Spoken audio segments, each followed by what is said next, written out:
Rishi, you spoke about databases. So what kind of challenges did you face on the database side? Yeah.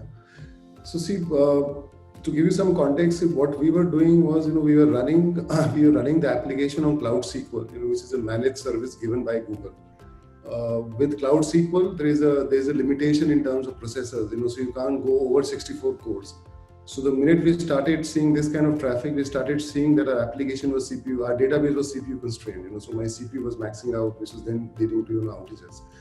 So we realized that we'll have to move away from that, so actually I remember the announcement to close the schools were made, and I got a call at about 3:34 in the morning saying that the sites are not able to stand up. We need to do something. We need to basically move to a custom instance, because we had at some point thought of this as a possible problem that we might hit into with the managed service. So what is our option?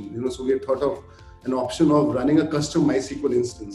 See, the advantage of a custom MySQL instance is I can run it on a VM, and a VM in Google I can go to, I think, about 416 cores. I can really run a very fat machine there, instead of the 64 cores. So within 4 or 5 hours, we were able to move our Cloud SQL instance to a MySQL custom instance. So that's the first thing that we did, and I started running it with higher CPU. Now, once we started running that with higher CPU, we started seeing another set of problems. Because see, inherently the way Hybris works, it is write intensive. It does a lot of So we started seeing, problems associated with that. We started seeing that, a lot of things were getting queued up, while writing to the InnoDB logs and all that, So we tried a bunch of things to tune things. And that time my application wasn't CPU constrained. So when I say it's not CPU constrained, I would see blocking happening on the application because of a lot of writes, and I would see a spike of connections followed by a spike of CPU. If your application is CPU constrained, then you would see a CPU spike first and then a connection spike. So we knew that we can't throw more cores to it. This will probably make the problem worse, because then there'll be more queuing happening there.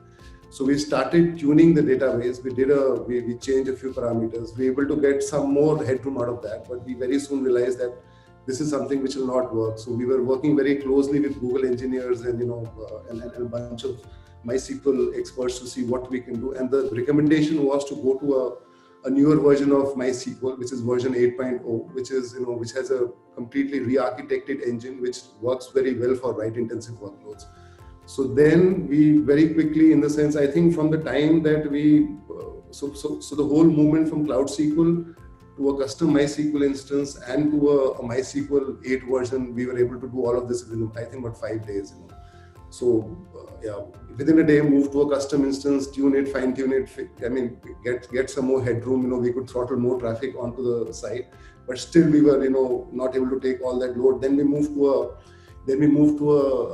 a MySQL 8 version. There again, we could see that things were looking much better in the sense it was able to take workloads. But like I said, my problem still was that I was still getting a lot of SQL select loads on my database, which was again causing contention for my writes and all.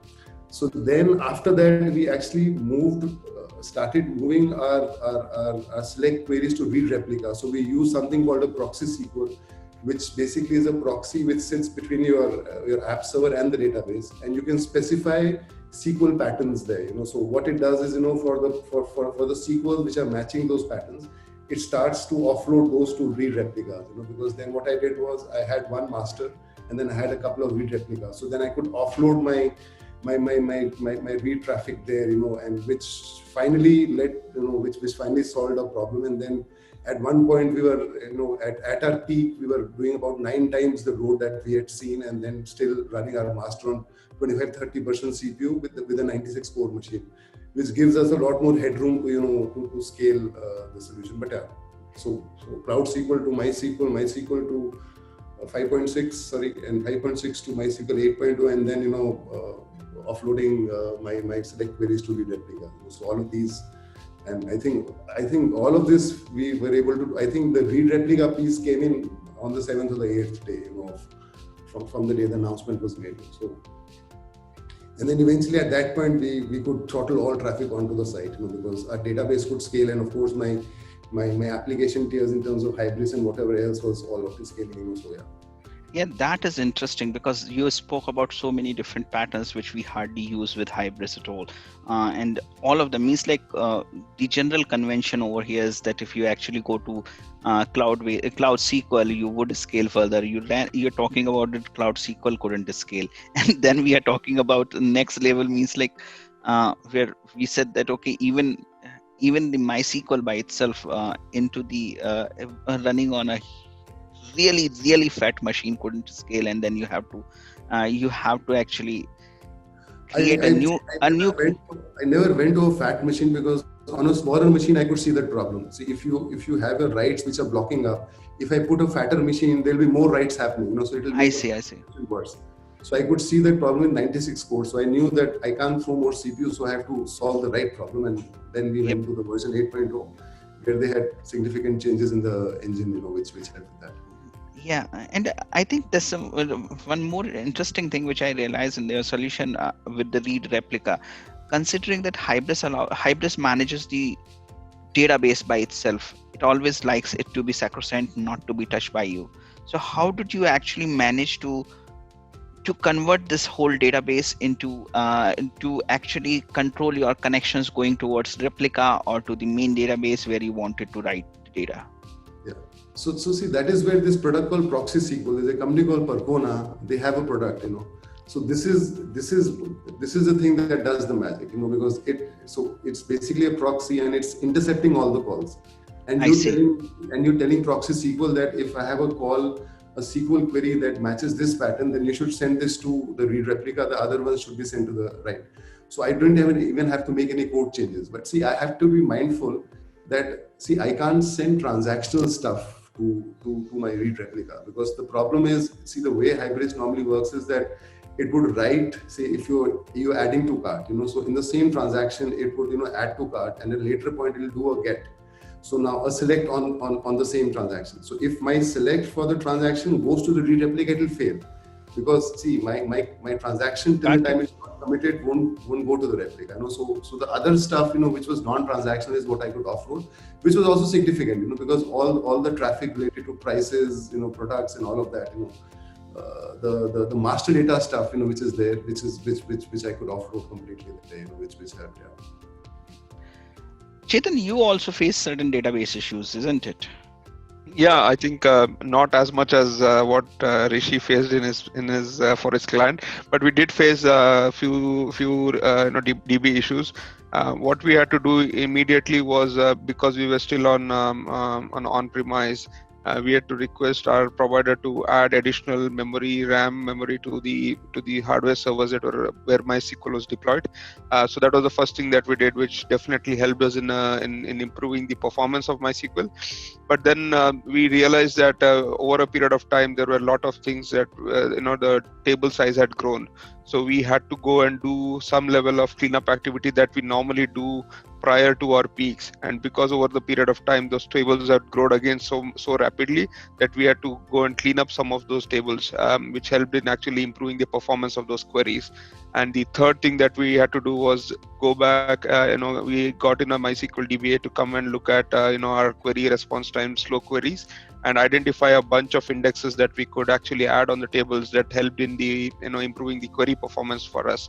As Rishi said, we were not planning to go to MySQL, not planning to go to Proxy SQL and all of that, but we were planning, one of the other improvements that we were planning before when the traffic stabilized and we took a call not to do that was, Hybris allows you to create multiple JDBC sources. So one of the options that was in front of us, which we could have done easily, was for specific servers like our cron job servers, which do run specific cron jobs, create a separate JDBC source and point it to the slave server or the read replica to actually run those specific queries from read replica and not impact our master.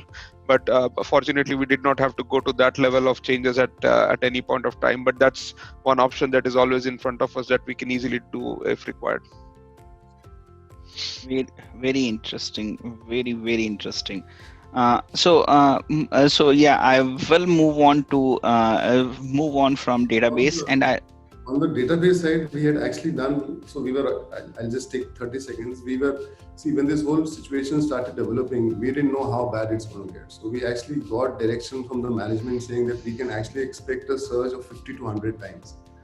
So at that time, while we were, scaling the current application, a team in parallel also worked on a solution, which is basically a sharding based solution. Essentially, instead of having one database, one cluster, you basically have 10 clusters which run their own database, So there was a team which went and developed the whole solution, and we didn't go live with it because we haven't seen those traffics, but that solution is also built. So if need be, then I can, because we didn't go live with it because there are a lot of maintainability implications. So instead of running one cluster, imagine running 10 clusters, so you have 10 databases. How do you do deployments? How do you manage that? There are a bunch of maintainability aspects, but we have that solution ready that if it comes to it, so basically we can basically scale to a 50 to 100 times kind of a thing.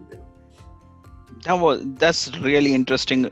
We'll definitely do another session on that, because that's like very creative solution to this particular problem. We'll like to understand a little better. But for this session, for this discussion, I think I will move on to the next one, which is more around the back office. So I'm pretty sure that the additional load, additional activity on the site must have increased the need of back office operations on the site. So now, Chetan, you said that you actually moved your back office nodes, and repurposed them onto the customer facing ones. So didn't that cause you multiple problems on the back office side, because back office load must have also been increased in this setup? Yeah, definitely, Amit. I think we did, after the storefront traffic stabilized, we did immediately add a lot more back office servers. So from our client context, our client uses Hybris very heavily, and all the back office applications, because we use Hybris OMS, we use Hybris CS Cockpit, and we use even Hybris CMS Cockpit as well. And when actually traffic increased for us, because the OMS was in Hybris, that means every order that comes online had to be fulfilled from Hybris or order management system. So all the store users that normally would have just the people would have come and picked up a store, if the number of online orders increased, that means they had to access back office more and more to actually fulfill the orders, pack them and keep them ready when the customer comes in or when the delivery has to get picked up. We actually saw, because we have more than 220 stores, and each store probably we're accessing having 4 or 5 users from store perspectives that are actually accessing back office. We actually had more than 1,000 back office users accessing the application from the back office of Hybris at a given peak time, and that was a big challenge. So we definitely had to add more servers, but what we also observed was, because these users are not tech savvy, they used to create a lot of heavy queries on the back office, because they used to go and do a customer name with the star, so that it do a generic search when the customer name has to be searched, and that was one of the biggest problems that we saw. So what we had to initially do was restrict the back office searches, so that customers can't do any generic or like searches. And we also went and modified the back office application and actually customized the search such that customer or back office users can't do generic searches. They had to do perfect searches or actual like searches. And we also did add a lot of query indexes for back office search indexes, which helped in managing the back office traffic for us. From the business operations side, Marc, were there anything specific that you had to do? So with our customer, they have essentially outsourced historically their OMS. And the way we actually communicate between the commerce platform and the OMS is through an asynchronous mechanism. So I think that the partner did a bit of tuning, but basically because of the asynchronous nature of the communication between the commerce platform and the OMS, it wasn't so much of a problem, basically. Yep. So what we are saying is that asynchronous communication between the OMS and the commerce platform was able to scale here. Okay. Yeah, and we are actually replatforming the OMS on a new architecture, which we are deeply involved in, and we have the same architecture paradigm. It's a full asynchronous distributed architecture for the OMS, which I think is those days when you are a large scaling organization is very interesting. Okay. Yeah, that's interesting. So Rishi, on your side as well, means like I know your application doesn't use a lot of back office services because of obvious challenges that you faced primarily with the large data that you have with products and prices running into several millions. But still, were there any challenges that you faced specifically around the monitoring and the back office management? Yes, so I think we still use it in the sense that the customer care folks still use that, to address customer, queries and issues and all that. Yeah, we do that. But I think our main thing was the fulfillment side scaling, which we had to work on, because the whole model for this client is, you basically go to a store and you say that I want to have a slot of say 10 o'clock, and that is when I will come and pick up my stuff, and this is my list. So they had to spend, and they are spending right now significantly to improve the fulfillment side of things, which means that you have to have more slots. If you have more slots, then you either have to have more pickers who will pick your orders, or you'll need to have more micro fulfillment centers, which will help you fulfill that, which entails a lot of investment. So they're hiring more people. They are right now working to convert some of the stores into micro fulfillment centers and all of that. And so we are also having to scale. See, we have a custom kind of an OMS, which connects to the stores and all that. So we are also working with them, to help them scale that side of things, on the OMS side. Yeah. But from a platform standpoint, we were again, it was a queue-based mechanism, so it's a pub sub that we use, so yeah. So. Right. I think that was very insightful, guys. So I would just before I actually open up this discussion to all the audience for their questions, I would just like to grab the last piece of best practices or strategies that you have adopted and that we haven't discussed so far. Rishi? Yeah, I can go first, Amit. Yeah, go ahead, Chetan. So I think one of the things that I had mentioned was we had put our GCP migration on hold or on pause because of the COVID situation. So we definitely are now moving ahead in that direction. So we are in the process of migrating from on-premise to GCP. We will really very soon be on cloud for our Hybris applications as well. There were a few other things that our client very quickly changed their business processes during the COVID situation. One, curbside, which was in the second half of their plan, they actually brought it up, and within the 2 weeks of time, we actually enabled curbside pickup for their customers.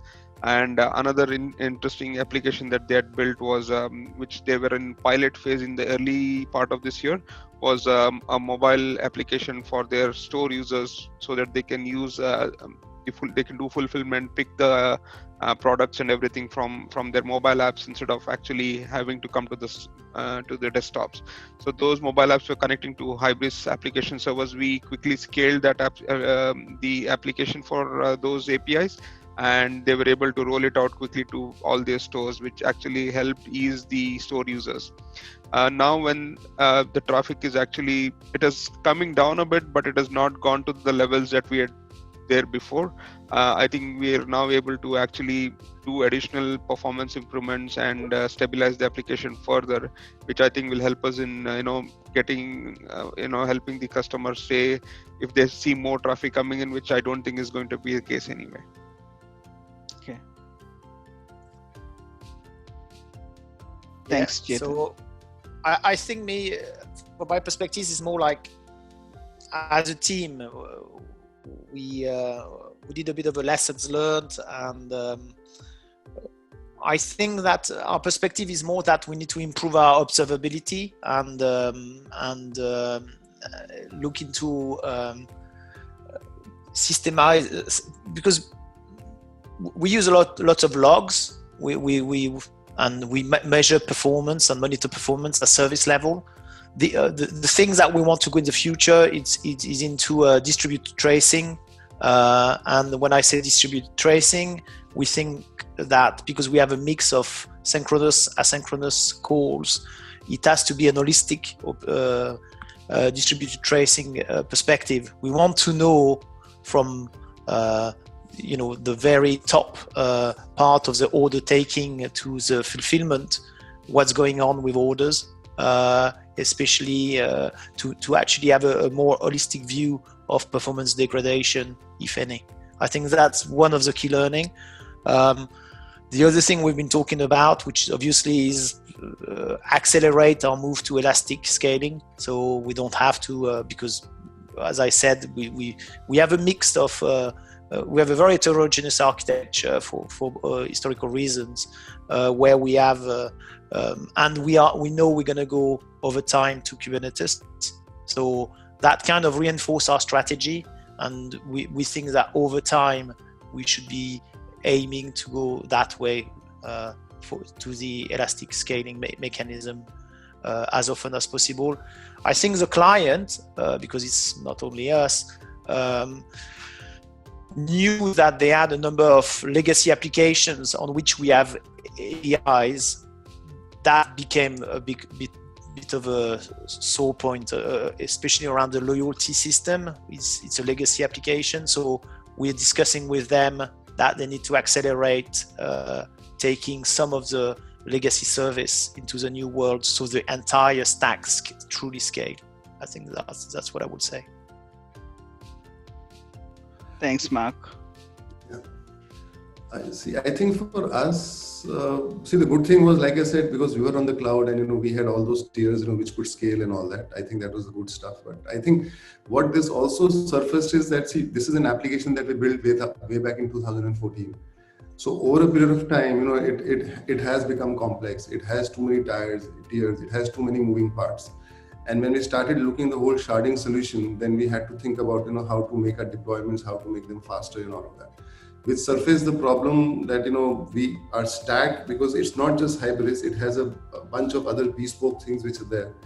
So we have to now, I think, start work to simplify this. We started doing that. We started kind of decreasing the number of tiers and all of that, so that the whole stack is simpler. So it's faster for me. It's easier and faster for me to deploy things. Although right now I'm able to deploy onto production from in about 4.5, 5 hours.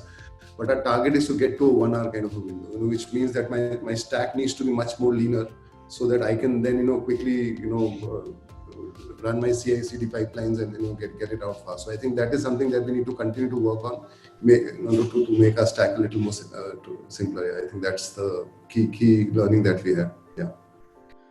Thanks, guys. Thank you so much.